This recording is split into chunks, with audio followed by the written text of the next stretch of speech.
friend, my name is Doombabe, and today we're going to be talking about K-On! It was released by Kyoto Animation in 2009, and this was an anime that was requested for me to review by Pierce Pie.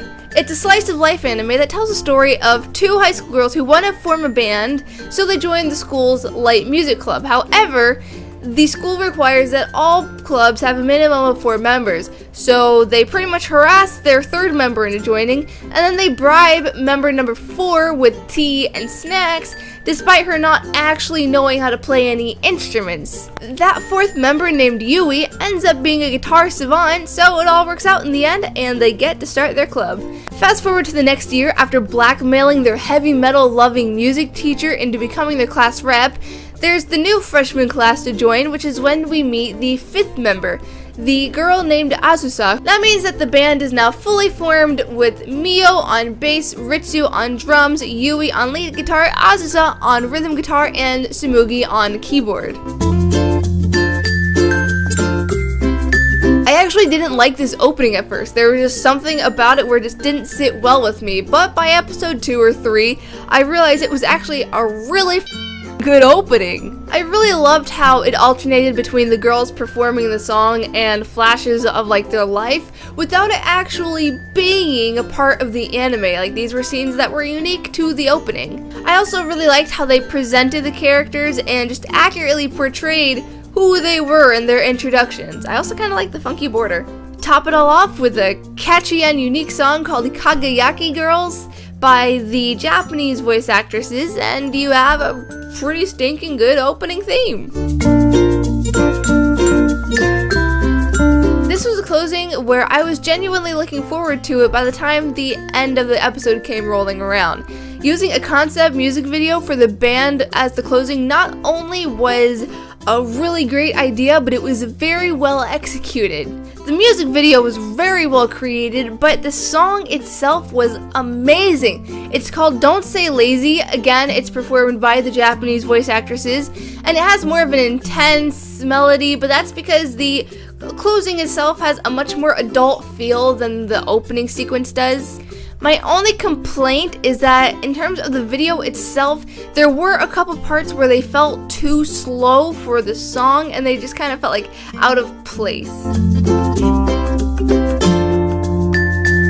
The first thing I want to say is that these characters are stereotypes. You've got the klutzy, like ditzy character, you've got the character with the stern exterior, you've got the soft-spoken kind of shy girl, and then you've got the tomboyish, like really hyper character. However, they weren't annoyingly stereotypical. They each had qualities about them that set them just outside of the like general outline of their cliches. That being said, the characters themselves don't actually get a ton of individual development, if any at all.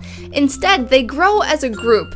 The band itself develops and improves together. I thought that was really cool because character development is usually the first thing I look to in pretty much anything. That's always the one thing I look out for. The balance between characters was excellent as well. Most anime just focus on the main character and like his or her best friend slash supporting character. And while K-On! Did emphasize on Yui just a bit because she was the main character, the other characters did get an even amount of screen time and lines and background where they didn't feel left behind at all. And they didn't even really feel like supporting characters. It felt like the entire group was like the main character.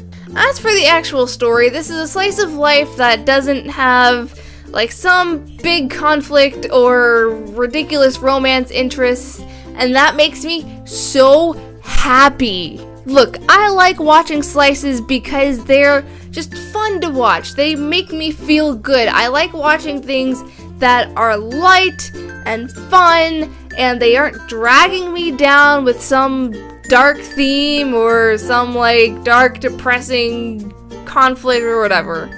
So K-On! Being a story about friendship that revolves around a shared passion for music instead of these kids fretting over their high school sweethearts just makes me really happy.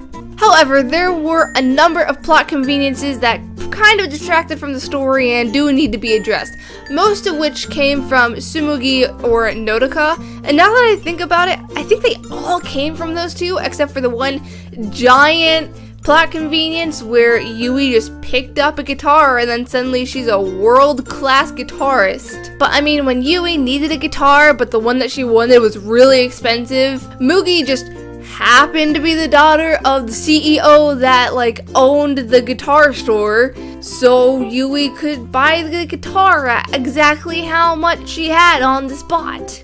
If they needed a place to rehearse outside of school, Mugi just happened to be super rich and have multiple summer homes that they could practice at because they were all perfectly set up for their band at that given time, and they were placed all on the beach, which means that this anime not had just one, but 2 beach episodes. And when the club failed to submit multiple forms, such as becoming a legitimate club, or making sure they have a time slot on the stage during the school festival, Yui just happened to have a longtime friend named Nodoka, who happened to be on the student council, who happened to have enough pull with the rest of the student council where she could start pulling strings, and then exceptions were made. It seemed like every time any form of conflict or an issue came up, the writers immediately went to their go-to, plot device characters. Not only that, but the ending itself just didn't really feel all that satisfying.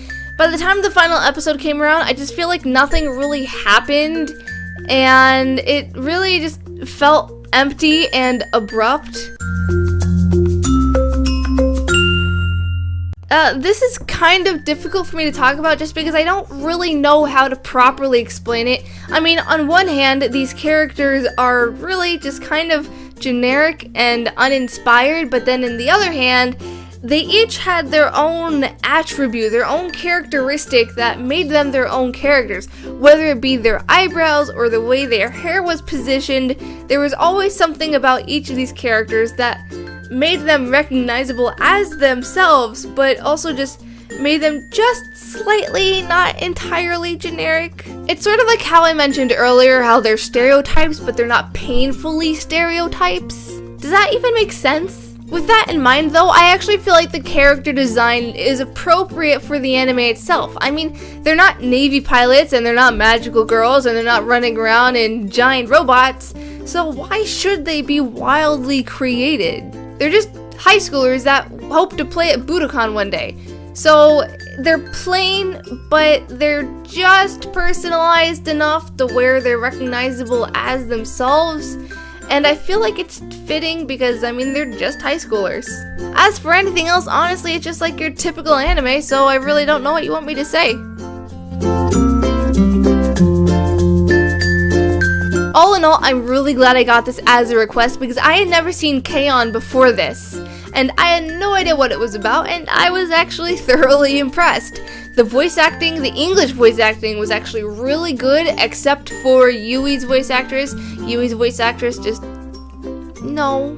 But it was a light and happy anime that made me feel good. The OST was good, and overall it was just a pleasant watch. I can definitely see myself going back to watch this again, and if you're the type of person that likes slice of life anime and you haven't seen this yet, I definitely suggest going to see it.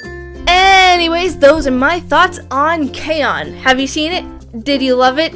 How are you going to see it? Are you a mecha only type of person? Let me know in the comments below. Also, be sure to follow me on Twitter, like me on Facebook, check out my Twitch and or Patreon, or you could just subscribe to the channel because I think it's kind of cool when people are like, hey, I think you're cool enough to where I'll sit here and wait for you to make more videos. Subscribers are kind of creepy when you think about it. Otherwise, happy unbirthday, and I will see you in the next video. Bye! I don't like ultra realistic graphics. They kind of just weird me out, and thankfully Resident Evil Revelations 2 doesn't have that. There's a smooth realism to the characters that doesn't push the boundaries of the next gen systems, but it doesn't feel blocky and awkward. However, there